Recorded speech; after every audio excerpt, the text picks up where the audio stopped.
They saved the best for last. Games Workshop just dropped the final Faction Focus article of the series, and it's the one I've been waiting for since they started releasing these.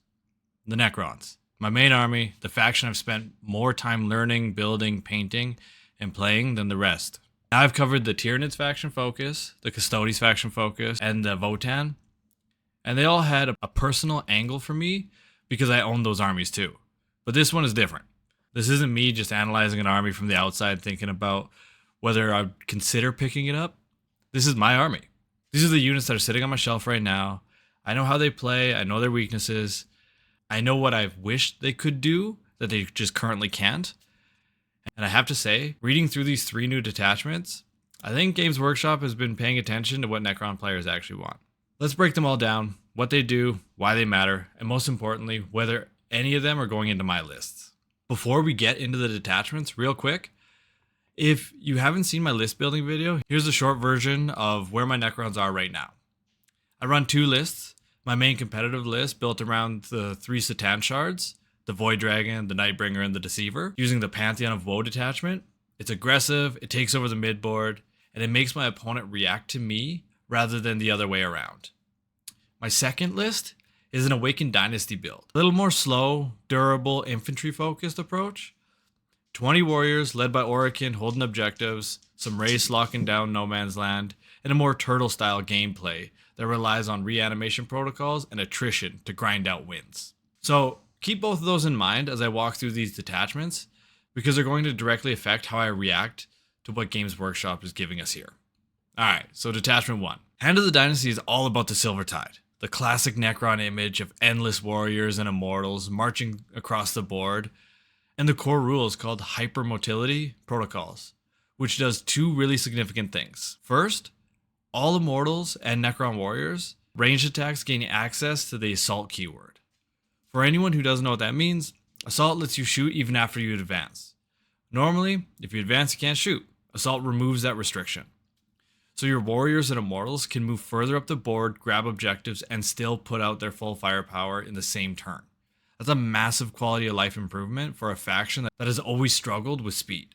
Second, when a warrior or immortal unit that advances doesn't stop them from performing actions. In 11th edition, a lot of your secondary scoring and mission objectives require units to spend time performing actions rather than shooting or moving normally. Previously, you had to choose between getting your warriors into position and scoring with them. Now you can do both at the same time. Then there's the tool of Dominion Upgrade, which is specifically for immortals. It gives them Rapid Fire 1 on their ranged attacks. Rapid Fire increases your shots at half range.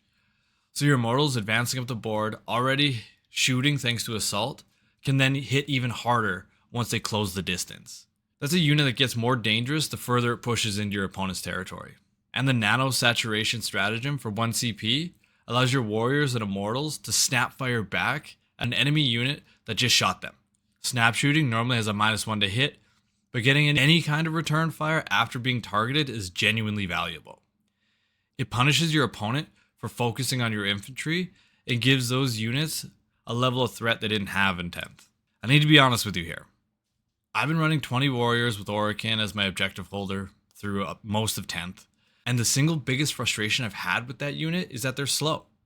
Getting them into no man's land to contest objectives while also keeping them shooting has always been a trade-off thus far. Hypermotility protocols just fix that problem completely. My warriors can now advance and shoot and perform actions in the same turn.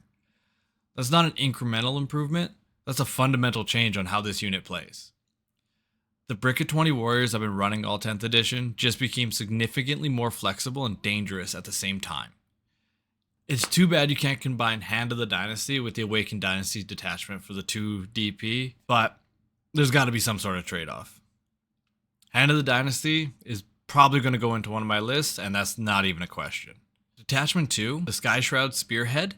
Skyshroud Spearhead is the flying detachment, built around Tomb Blades and Necron mounted units, with some love for the Locust Destroyers thrown in as well. The core rule is called Transdimensional Deployment, and it gives all friendly Tomb Blade units Deep Strike. So right off the bat, your Tomb Blades can deploy from reserves anywhere on the board, more than 8 or 9 inches from the enemy units. On top of that, when a Tombblade unit makes an ingress move and then shoots in the same turn, all their ranged attacks get a +1 to hit. So they drop in, they're already hitting more reliably, and they can immediately threaten whatever target you brought them in for. That's a very clean and powerful combination. Then there's Deepening Madness upgrade for the Destroyer Cult mounted units. So your Locust Destroyers, this gives their ranged attacks the Assault keyword. Same principle as Hand of Dynasty. They can advance and shoot in the same turn without penalty. A Locust Destroyer that can advance into range and still fire its heavy weapon at full effect is significantly more threatening than one that has to choose between movement and firepower. The Evasive Protocol stratagem for 1 CP is a defensive tool that gives Necron mounted units a -1 to wound for any ranged attack when the weapon's strength is greater than the unit's toughness. So your Tombblades sit around toughness 5 or 6. So this specifically protects them against the higher strength weapons designed to punch through their armor. Someone brings anti-tank firepower to deal with your flying units, pop Evasive Protocols, and suddenly those shots are bouncing off. I've been running Locust Destroyers in my lists through 10th as a cheap unit to deep strikes in, score secondaries. It's been solid but fairly one-dimensional. Drop it somewhere annoying, score some points, try not to get shot. Giving an assault through Deepening Madness changes the calculation. Now it can advance towards a target and shoot. It becomes an actual threat rather than just a secondary scoring inconvenience. That's a real upgrade to a unit I'm already running. Tombblades I haven't used as much in 10th edition, and honestly I think it's been a bit of a mistake. Deep Strike +1 to hit on the turn they arrive is exactly the kind of fast, flexible flanking option that Necrons have kind of lacked. In 11th, where movement and objective control matter even more, having a fast unit that can drop anywhere on the board and shoot accurately immediately is genuinely valuable. Guy Shroud Spearhead is the detachment that makes me want to actually invest in Tombblades as a unit, which may end up being an expensive realization, but here we are. Detachment 3, the Pharaon's Armory. So Detachment 3 is the Pharaon's Armory, and this is one for the players who want to put the most intimidating, largest, the most expensive models in Necrons on the table. The Monolith, the Obelisk, and the Tesseract Vault. The core rule is called Empowered Engines, and it's beautifully simple.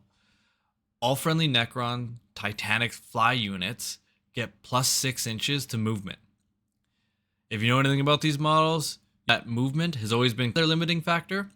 The Monolith is one of the most iconic models in 40k, but it's been notoriously slow to get where it needs to be. 6 extra inches of movement is enormous. That thing can now move across the board in 2 turns comfortably and start doing what it's supposed to, dominating the midfield and teleporting your units through the Eternity Gate. Speaking of which, the Prelocational Optimizer enhancement is built entirely around the Monolith's Eternity Gate ability. When you teleport a unit through the gate, they're selected to shoot in that same turn. They are going to get the choice of either lethal hits or sustained 1 on all their ranged attacks. So not only are you repositioning a unit across the board through a portal, they immediately arrive and shoot more effectively than they normally would. The Monolith becomes both a transport and a force multiplier in the same activation. And the Subsurface Quantum Weave stratagem for 1 CP gives your Titanic fly units -1 AP on all attacks targeting them until that enemy unit has finished attacking, which is basically just Armor of Contempt. These models already have high toughness and a massive wounds pool. Reducing the AP of incoming attacks means your opponent needs even better weapons to meaningfully damage them. It's stacking durability on top of already durable models, which is very on brand for Necrons. Alright, full transparency. I don't own a Monolith yet. It's been on my wishlist since I started playing Necrons, and I haven't pulled the trigger on it yet just because of the price tag, and because in 10th edition, it always felt a little slow and hard to justify in a competitive list. The Pharaon's Armory just made that purchase significantly more tempting. +6 inches of movement solves the single biggest complaint with the Monolith. The Eternity Gate teleport combined with the Prelocational Optimizer enhancement means it's not just a big scary model. It's actually changing how your units move and fight across the entire game. And the Subsurface Quantum Weave, making it even harder to kill, your opponent has a problem on their hands. Now, is this going into my competitive list immediately? Probably not. The monolith is a significant point investment, and my current Satan list is already performing well. But as 11th edition develops, and I start experimenting with different builds, a monolith-centered list using the Pharaon's Armory is absolutely something I want to try, and I'm going to document that journey on this channel. If you've been waiting for a reason to buy a monolith like me, this detachment might be that reason.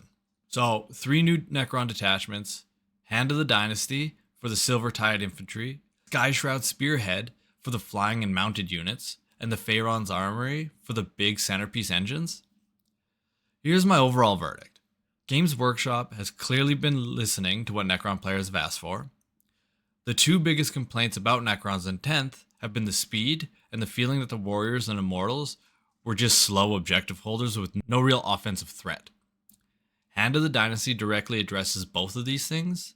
Sky Shroud Spearhead to actually make the fast units of tools to actually be fast and hit hard at the same time. And the Pharaon's Armory finally makes the monolith a centerpiece worth building a list around. I know Hypercrypt existed, but I think this might be it. So, what am I actually changing? Here's what I'm thinking right now. Hand of the Dynasty is going in. Full stop. I wish I could combine it with Awakened Dynasty to give my list the mobility it's been missing. My 20 warrior brick with Orican, being able to advance, shoot, and perform actions in the same turn. That unit just became the most annoying objective holder in my collection, and I'm extremely happy about that. Sky Shroud Spearhead has me seriously considering Tomb Blades as a unit. I've got a Locust Destroyer already getting the Assault buff, which is a free upgrade to something I'm already running, but Deep Strike plus the hit bonus on Tomb Blades makes me want to actually build out a unit of them going into 11th. And the Pharaon's Armory goes on the wish list alongside the monolith itself. I eventually make that purchase, and I will.